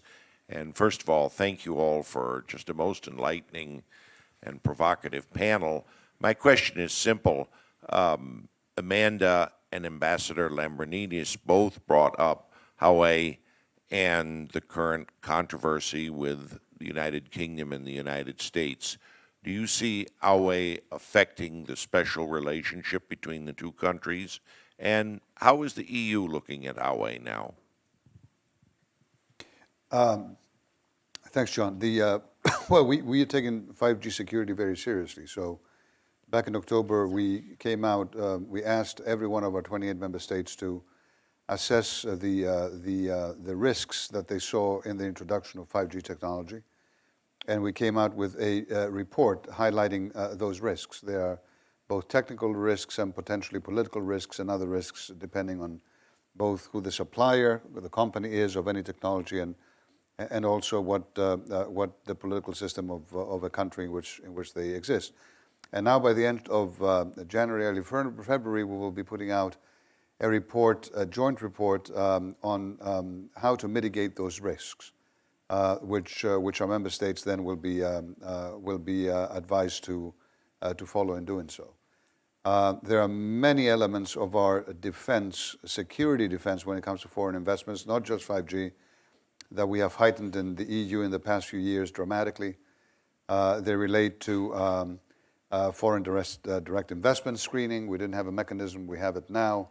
A little bit like your CFIUS mechanism here, there are differences, but they relate to ensuring that public procurement in the EU does not happen as freely as it is today if companies bidding are either companies that violate EU trade laws and standards, so they shouldn't be having a competitive advantage, or in some instances EU values. So there is a very big discussion in Europe as we speak to ensure that both in 5G and in anything else, a market, this huge market that I described, is not threatened security-wise, and it's not threatened trade-wise. And let me just say, just for this audience, again, it doesn't have to do with Brexit. I had discussions this week with a number of academics, politicians, and others in the US when it comes to the issue of artificial intelligence. This is, let's just be clear about this is the biggest potential challenge for the future. Our lives will be governed by artificial intelligence machines. And someone has to be able to be discussing what the standards of that will be. Because the challenges are huge. Whether it comes to how it affects our freedoms and our values as human beings, the ethics around it. Today, just to give you an example, in China, we see, in Xinjiang, we see a very specific way in which artificial intelligence is being used, not to bring openness, but to repress openness with the Uyghurs, using voice recognition and face recognition and movement recognition and all these things in very advanced ways to control some people because of what they believe in and who they are. Are these going to be the standards of the future when it comes to AI? Because someone right now is setting them. The European Union and the United States have to sit together, and we have to find a way to address those challenges together. We simply have to. It is not really a choice. We have to get some of our smartest business minds together, some of our smartest politicians, regulators, our civil society, and discuss where this technology goes, where those limits have to be placed by open, big democracies. Doesn't mean that we will agree. I mean, may the best person win when it comes to competition on technologies, but let's just make sure, and certainly innovation, which we have to encourage, but let us make sure, Americans and Europeans, that we do not allow others to fill in the void that we may leave open. This is one of the big reasons why I'm here, honestly. One of the big things I'm going to be trying to do. Thank you very much. Well, on the U.S. side, just very briefly, the short answer is I don't know. It's very unclear. And part of this is because there's been a lot of mixed messaging coming out of the Trump administration about how it would respond to the UK if it went forward with Huawei. You had, I think, the president and others at various points suggesting that this could end up affecting U.S. intel sharing with the UK, which would be very significant given that the UK is part of the Five Eyes intelligence project. You've had others suggesting that there could be, sanctions or financial implications for this, and yet you've had other people from the Defense Department and others coming out saying that they oppose that because they don't want to affect other aspects of the relationship. Yesterday, you had a number of China hawks in Congress, like Liz Cheney and others, suggesting that this could end up affecting how Congress would look at a US-UK trade deal. So on one hand, I think you've had a lot of very negative rhetoric coming out of Congress and parts of the administration in an effort to dissuade the UK from going forward with this. On the other hand, you've also had lines coming out of other parts of the administration that recognize how integrated the relationship is and not wanting to necessarily sanction countries that already have Huawei operating in parts of their technological system already, making the decision to go forward with further investment there. So as with a lot of this, we're going to have to see in the coming days and weeks how the administration actually responds. That's right. Meanwhile, the very primitive AI here tells us that it's time to wrap up. Thank you all very much for coming. Thank you to our panelists. Thank you, Stan.